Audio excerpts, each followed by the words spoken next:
Hit like and subscribe. You're watching the Marc Lamont Hill official YouTube channel. Hit like and subscribe. You're watching the Marc Lamont Hill official YouTube channel.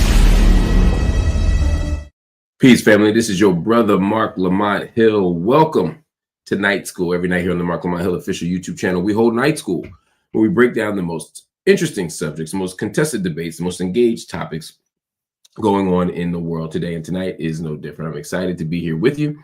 I'm excited to talk to you about all the crazy stuff going on in the world, all the powerful stuff going on in the movements, all of the developments happening all across this wide, vast world.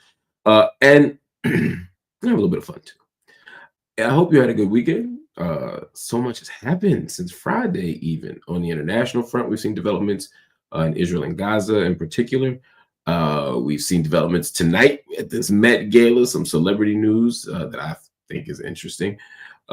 We have super interesting developments happening in Burkina Faso and as well as throughout the continent of Africa. But I'm thinking specifically tonight about what's going on with Ibrahim Traoré, who, by the way, I've been asked about for the last week. So it's super exciting to be able to have a conversation about it tonight.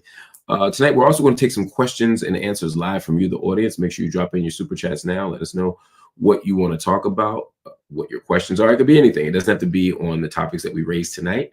It can be on any topic that you want it to be on, as long as it is within reason. I'm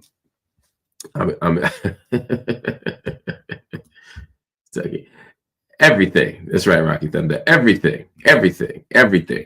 Whatever y'all want to talk about. But I do want to start where much of the world is starting, at least in the United States, and that is with the Diddy trial. Today was day one of the Diddy trial. When I say day one, I mean the trial itself hasn't started, but jury selection has started. So for me, that's absolutely day one. It was a media circus. When you look at that courthouse in Lower Manhattan, you saw just media everywhere, literally surrounding the courthouse. It was something that I haven't seen before. It was something that I just haven't seen before, but it's something we haven't seen in a long time. Obviously, in the days of the OJ trial, we saw something very similar. I think the Young Thug trial was a little bit different just because of the context. I think we also saw, who else? R. Kelly's trial was super interesting in that way, but nothing quite like this with Diddy. Also, being a federal case, again, creates certain interesting dynamics where you have lots of media, but no cameras inside the courtroom. So we will be relying on the kindness of strangers. We'll be relying on journalists and reporters and everyday people who will let us know what's going on. I'm going to say from the top, we have to be mindful of false reporting. We have to be mindful of people who give bad information. If you remember in the Tory Lanez trial, it was bad information after bad information being advanced by so-called members of the media, by fans, by troublemakers. And shout out to Megan Cunliffe and others who actually gave us the proper information, because many of the conspiracy theories and lies that came out of that courthouse, they hit social media running, and we're still trying to undo some of that work. But anyway, jury selection began Monday morning in New York City, Lower Manhattan, at the courthouse. There were 150 potential jurors in the building. And there's a lot of ways to do jury selection. It really just depends on the context. It depends on the level of court. It depends on all the things. But in this case, they had 150 jurors sit in a room or sit in several rooms and fill out a questionnaire.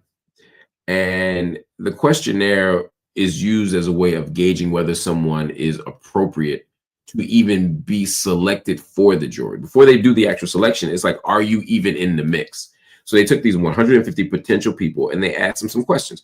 One of the questions is, how well do you know Diddy? How well do you know Sean Combs?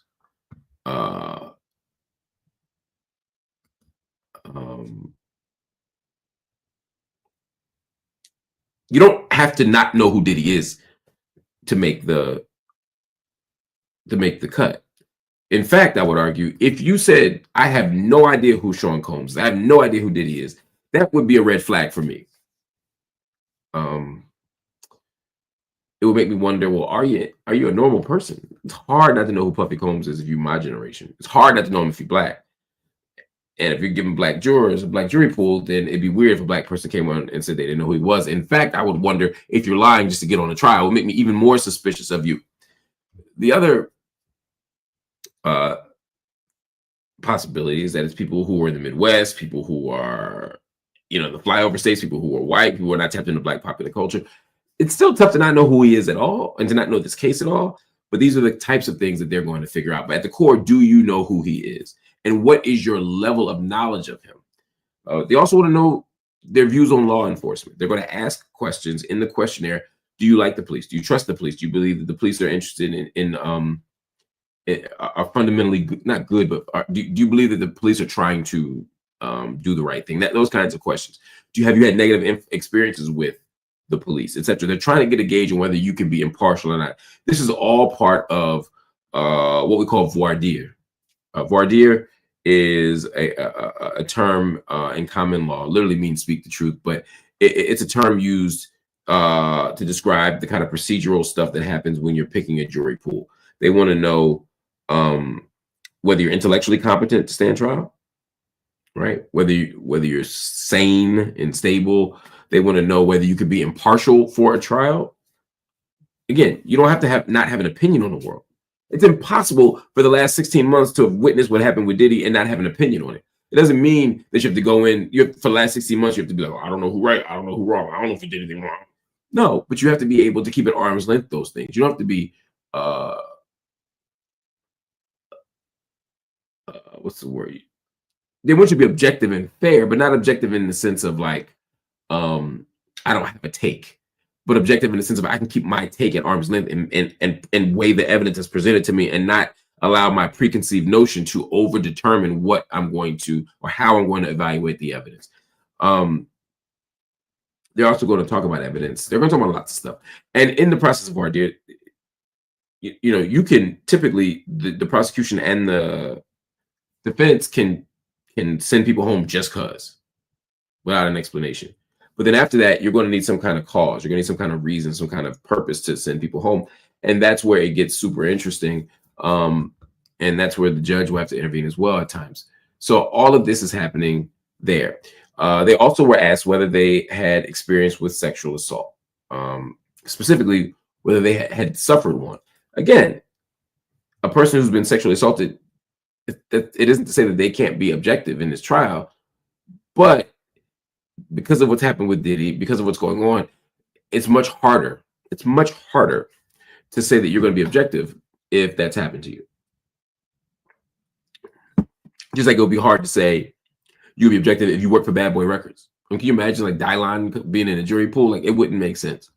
They were also given something else. So this is what I thought was super interesting. They were given at least 190, the list of more than 190, close to 200 celebrities and other public figures, just famous people, and asked, who do you recognize? Who do you recognize? That's wild to me.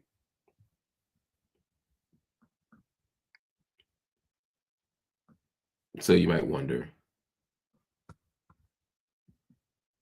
who was on the list? Well, I got a few of the names. You know, ready? Okay. Michael B. Jordan. Now, let me be clear. This is not impugning anybody. I don't know why they asked these people's names. It could just be, I want to get a sense of how much you know famous people. It doesn't mean these people have anything to do with Diddy. It doesn't mean they don't. I have no idea. I don't think Michael B. Jordan is implicated in this at all, just based on what I've heard, based on what I know. I think it was just like, how many black people do you know? How many famous people do you know? And it's also kind of like, let's see how honest you are. Because you tell me you've heard of Kid Cudi, who was on the list, but you've never heard of Diddy, I'm going to be asking some questions. It makes me not question. It makes me not trust you.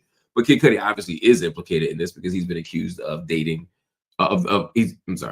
he has been, Diddy has been accused of doing acts of harm or threatening to do acts of harm, depending on who you ask, to Kid Cudi, allegedly blowing up his car, all that stuff. Who knows what's true? But they said, do you know who Kid Cudi is? He's on the list. They said, do you know Michael B. Jordan? He's on the list. They said, Kanye West. He's on the list. They said, Mike Myers. Mike Myers. I thought that was strange. Mike Myers. If you don't know Mike Myers, think Austin Powers. If you don't know Mike Myers, for me, it was really, what was it? Wayne and Garth. Wayne and Garth. Excellent. Wayne's World. That's what I think of when I think of Mike Myers. Maybe a little Shrek, but like really for me, it's Austin Powers and Wayne's World.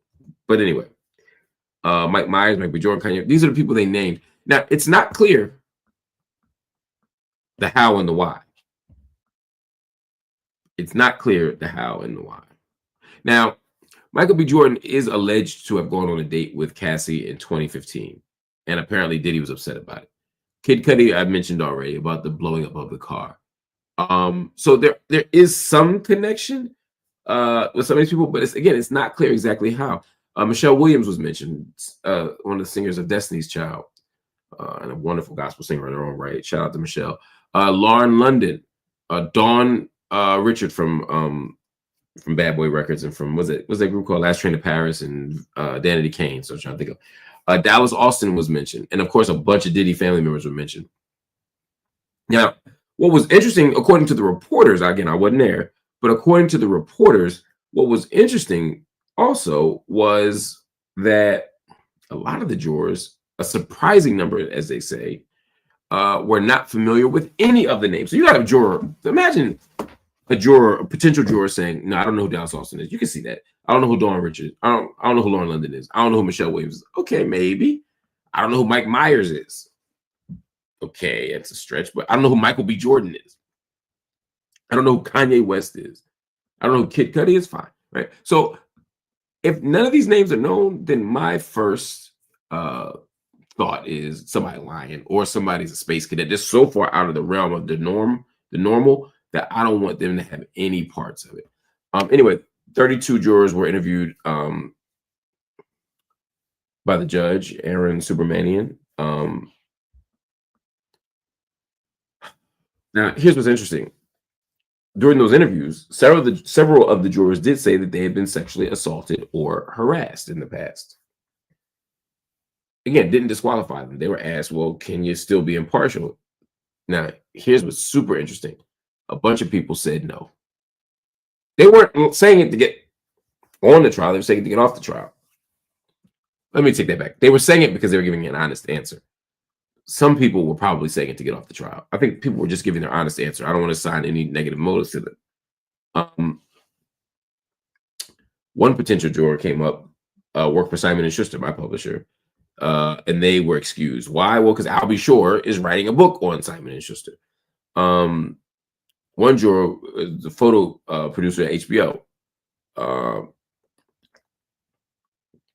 the defense said, wait a minute, y'all made a movie called The Fall of Diddy on Max.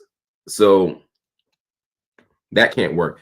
The defense was saying no, she got to go. The judge said no, she can stay for now, or they can stay for now. I don't know if it's a man or a woman.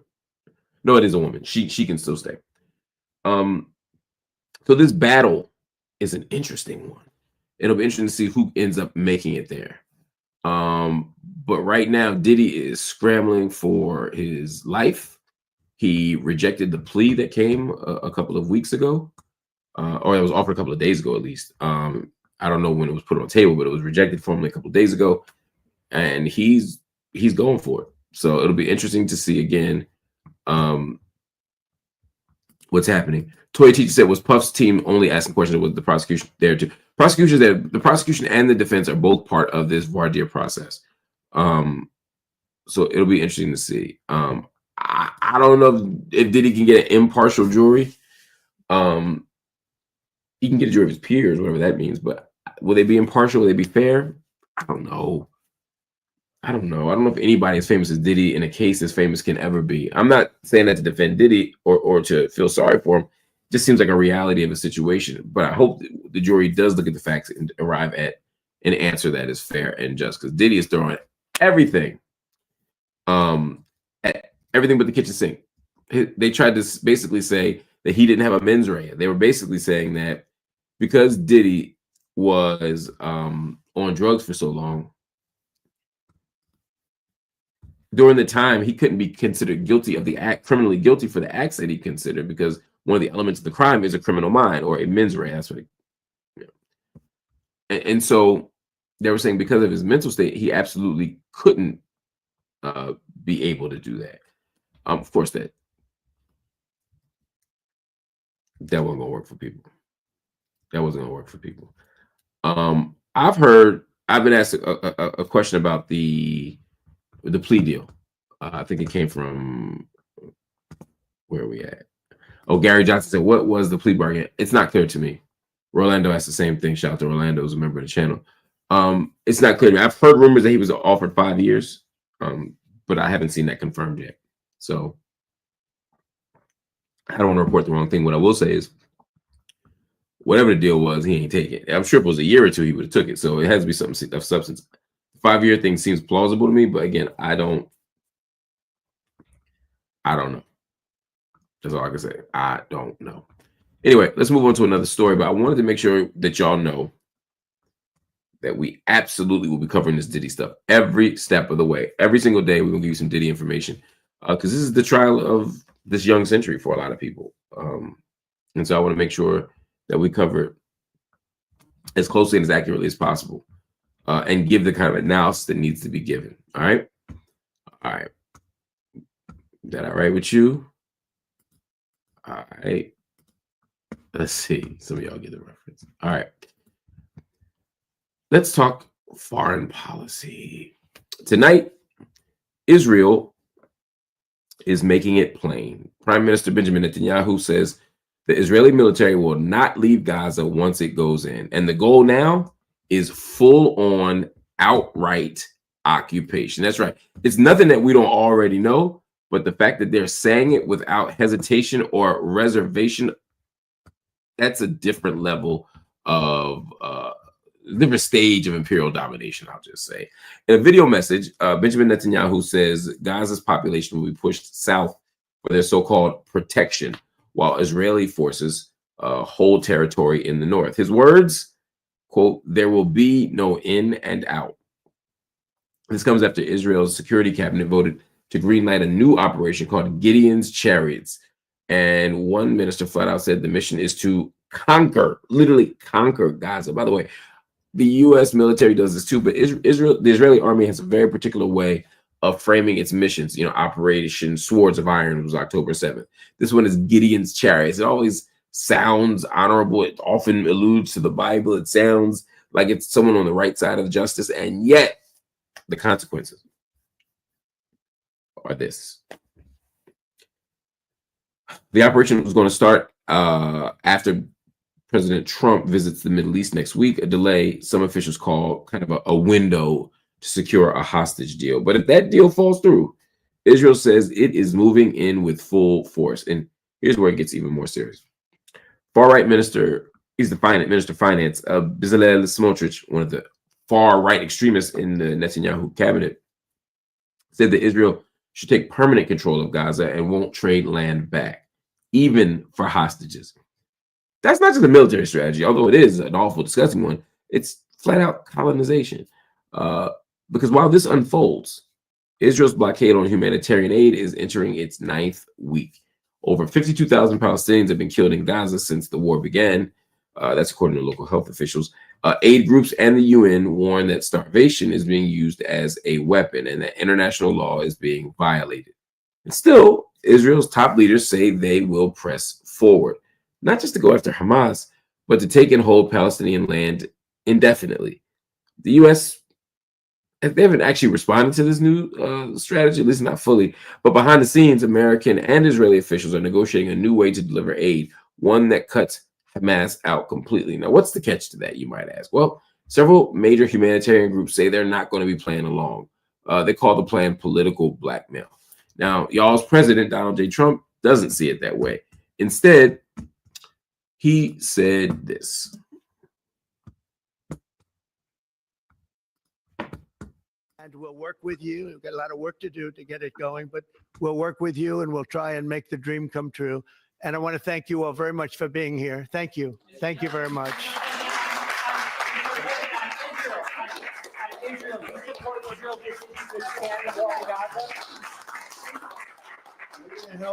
We're going to help the people of Gaza get some food. People are starving, and we're going to help them get some food.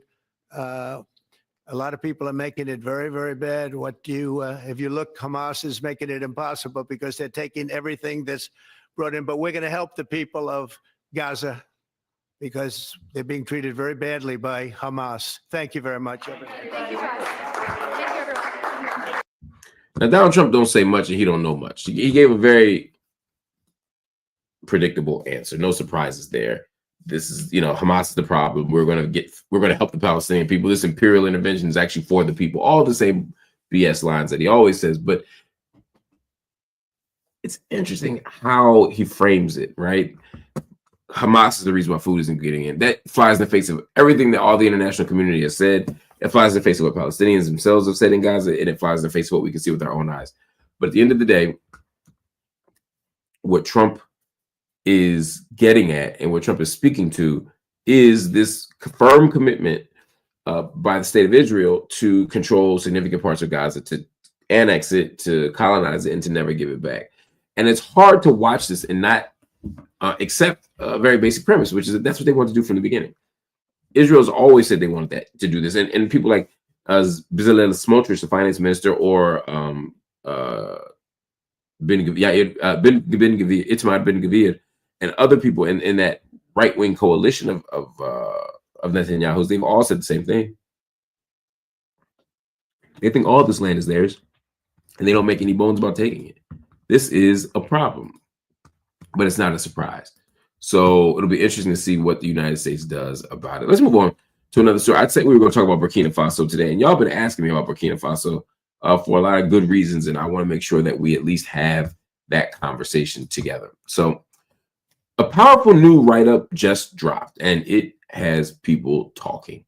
The Council on Foreign Relations, one of the most elite foreign policy think tanks in the United States, just released a scathing piece called The Cult of Traoré.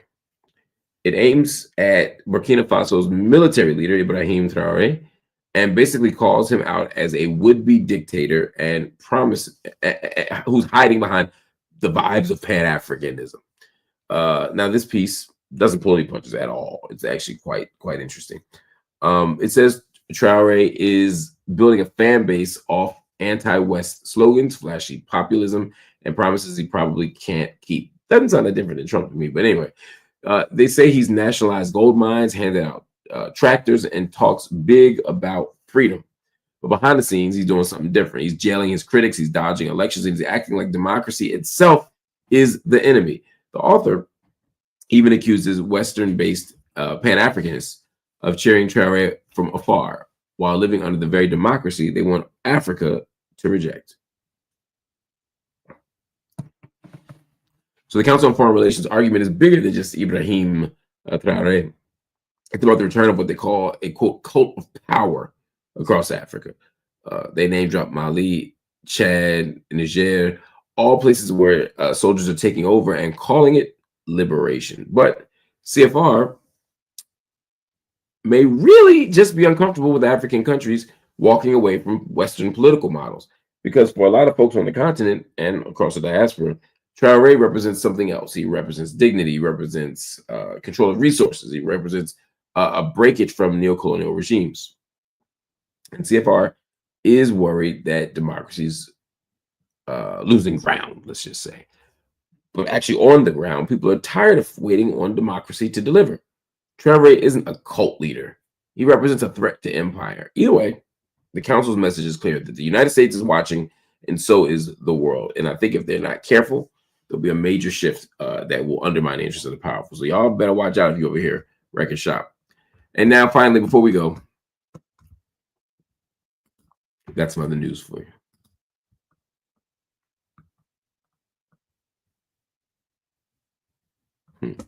Waiting for this to load. Give me 1 second. Some comments coming in. Kevin Dashanevsky says, you are a gentleman and scholar, Mark, but you are afraid to talk about the Knicks beating Boston and 76ers in the cellar. Hashtag loser MB. You know what, Kevin? I'm going to let you have that because my team is out of the playoffs. Didn't make the playoffs. I can't say nothing but just smile when you talk about my Sixers who didn't have a good year. But if you think that the Knickerbockers are going to defeat the Celtics, you are smoking that good stuff. All right. All right. Anyway, let's move on to another story that I want to make sure we cover, and that is on my girl Rihanna. Rihanna didn't even need to stop at the Met Gala carpet to break the internet. You know, some people got to hit the runway. They got to hit the red carpet. They got to show off the new fit. She ain't got to do none of that. That's why Riri is Riri, and I think it's pretty dope. I'm a fan. I'm always going to be a fan of Rihanna. I don't care what nobody's saying. Not that anybody says anything bad, but I don't care about. I don't care if no music comes out. I don't care. I don't care about none of that. All I want, dead eyes, or as you New York say, dead ass. All I want is yeah, anyway, you know what? Let me just get to it because y'all gonna be mad at me. Y'all gonna be mad at me. So let me just get to the story. All right. Let's see here. So Rihanna didn't even need to step on the Met Gala carpet to break the internet. She already stole the show from the hotel lobby. The Fenty billionaire, music mogul, and fashion killer revealed that she is pregnant with baby number 3, just hours before the Met even took off. That's so dope to me, but what do I know, right? Let me see if I can make this bigger for y'all so I can fully appreciate the fit.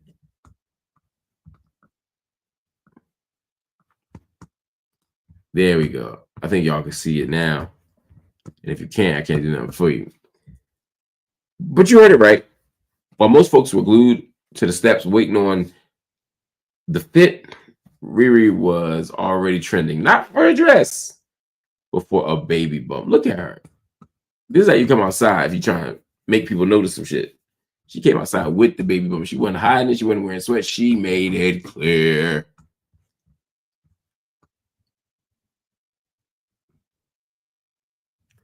But we'll leave it alone. I'll leave it alone. Anyway, she showed off the belly in a sleek 2-piece mule set, keeping it real classy, real casual. Meanwhile, her man, another fashion icon, he's super dope. A$AP Rocky had already hit the red carpet, rocking Harlem nostalgia with a Marmot-inspired jacket from his AWGE label. He co-chaired this year's Met Gala, by the way. It was called, the theme of it was Super Fine, Tailoring Black Style.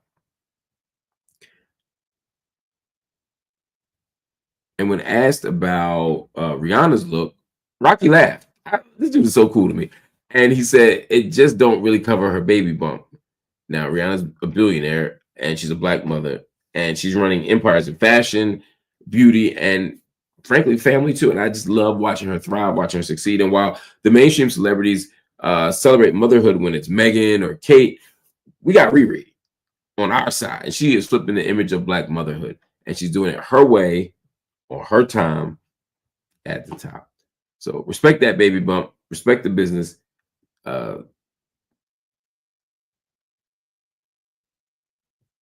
This is legacy building in real time.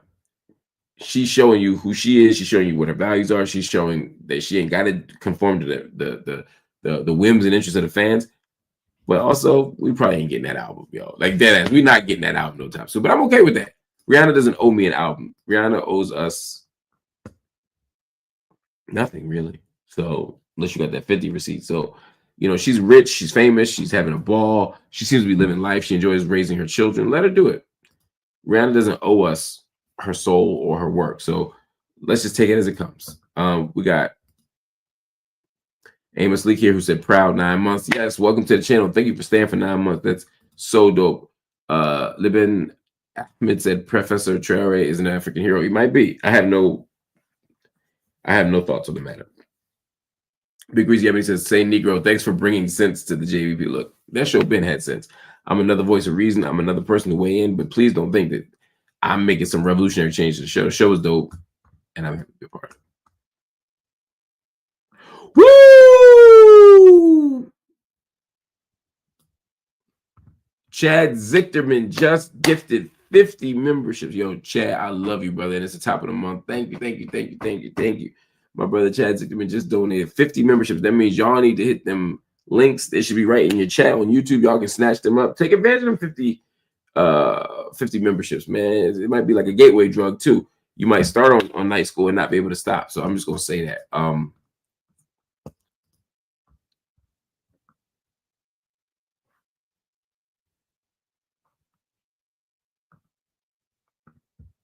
Thank you for gifting that one membership. Isaac Hempsey, you have no idea how much that means to me. You have no idea how much gratitude I have for you for the work that you do out here in the world.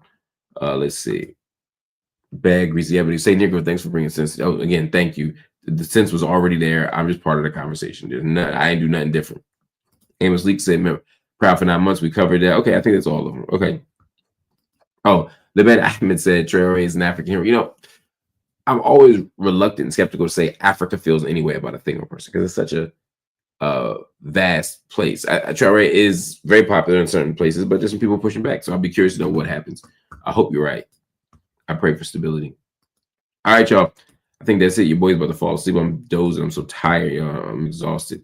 I'll see y'all tomorrow, same time, same place. Hit that like button, hit that subscribe button, hit the join button if you're so inclined to become a monthly paid member. Otherwise, I'll see you tomorrow. Peace.